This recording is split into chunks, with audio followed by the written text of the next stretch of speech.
আসসালামু আলাইকুম রহমতুল্লাহ। আবার একটি নতুন ভিডিও নিয়ে আসলাম আপনাদের মাঝে। আশা করছি সবাই ভালো আছেন। তো আজকে যে ভিডিওটা করব থার্মাল দেখে বুঝে গেছেন আপনারা। তো যারা নতুন আছেন, জানেন না কিভাবে 3 পিন সকেট কানেকশন করতে হয়, তাদের জন্য আজকের এই ভিডিওটি।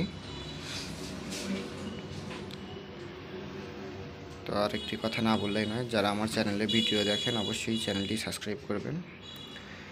তো আমি প্রথমে ফেস তারটিকে ছিঁড়ে নিচ্ছি। তো ছিলানোর পরে আমি প্লাস দিয়ে মুড়ে দিচ্ছি মাথাগুলো সুন্দরভাবে, যাতে লুজ কানেকশন না থাকে। তো ছিলানো শেষ। এখন আমি এটাকে সকেটের সঙ্গে কানেকশন করব। তো সকেটের সঙ্গে কানেকশন করতে হলে আপনারা দেখবেন, খেয়াল করলে এখানে এল লেখা আছে। তো এল দ্বারা ফেজ বোঝায়, তো আমরা সেই এলে ফেজটা দিয়ে দেব। তো দেখতে পাচ্ছেন, আমি দেখাচ্ছি এল। তো আমরা এলে কানেকশন করে ফেলব। তো আমি এলে কানেকশন দিয়ে দিচ্ছি।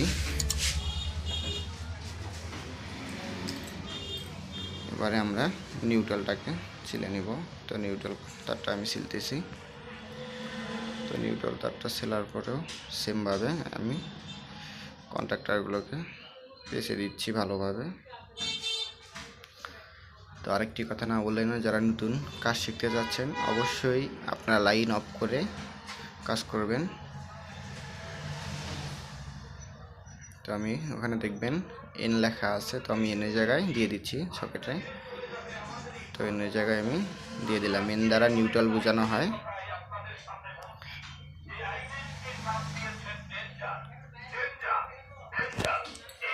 তো কানেকশন শেষ। এবারে আমরা যেটা করব, আর্থিং। অনেকে আছে আমরা আর্থিং ব্যবহার করি না, তো আর্থিং ব্যবহার করা লাগে, কারণ যেহেতু আমরা এখান থেকে ফ্রিজ চালাবো বা আপনাদের কম্পিউটার পিসি চলবে, তো সেই ক্ষেত্রে আমাদের দেখা গেছে আর্থিং জরুরি। তো আর্থিং কানেকশন দেব। তো আর্থিংয়ের জায়গায় ই লেখা থাকে, অনেক সময় আর্থিংয়ের একটা চিহ্ন থাকে 3 টার্মিনালের মতো, তো দেখে নেবেন আপনারা। অথবা ই এবং এল যে দুটা বাদের যেটা থাকবে ওইটাই আর্থিং। তো আর্থিং কতকগুলো আপনার সাইডে থাকে, কতকটা বোর্ডের সঙ্গেই ভিতরে থাকে। তো আমাদের কানেকশন মোটামুটি শেষ। এখন আমরা বোর্ডটাকে ফিটিং করব। তো ফিটিং করার আগে আমরা যেটা করব,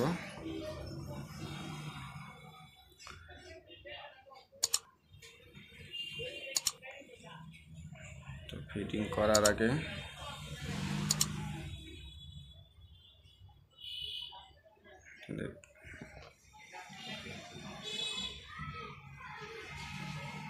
আমি উপরের কভারটাকে খুলে নিচ্ছি।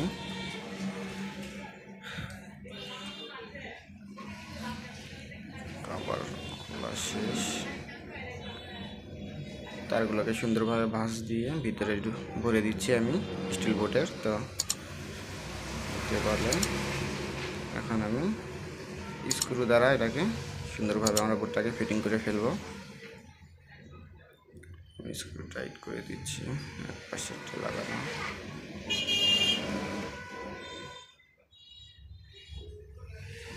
তো এবারে দ্বিতীয়টা লাগিয়ে দিচ্ছি।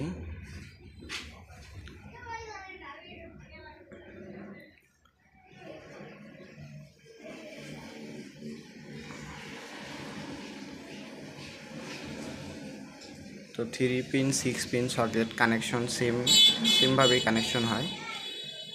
এল এবং এন লেখা থাকে, এল এর জায়গায় ফেজ, এন এর জায়গায় নিউট্রাল এবং আর্থিংয়ের জায়গায় আর্থিং ই তারা বোঝায় কতটায় 3 ডটের মতো দেখবেন দেওয়া আছে। দেখতে পাচ্ছেন লাইট কিন্তু এসে গেছে, আমাদের সকেটের ইন্ডিকেটর কিন্তু শো করতেছে। তো আমরা যারা আছি লাইন নতুন কাজ শিখতে চাচ্ছি, তারা অবশ্যই লাইন ডাইরেক্ট লাইনে কাজ করব না, আমরা লাইন অফ করে নিয়ে কাজ করব। তো ফিটিং করা শেষ। তো আজকের ভিডিওটা এখানেই শেষ করছি। সে পর্যন্ত সবাই ভালো থাকবেন, সুস্থ থাকবেন। আল্লাহ হাফেজ।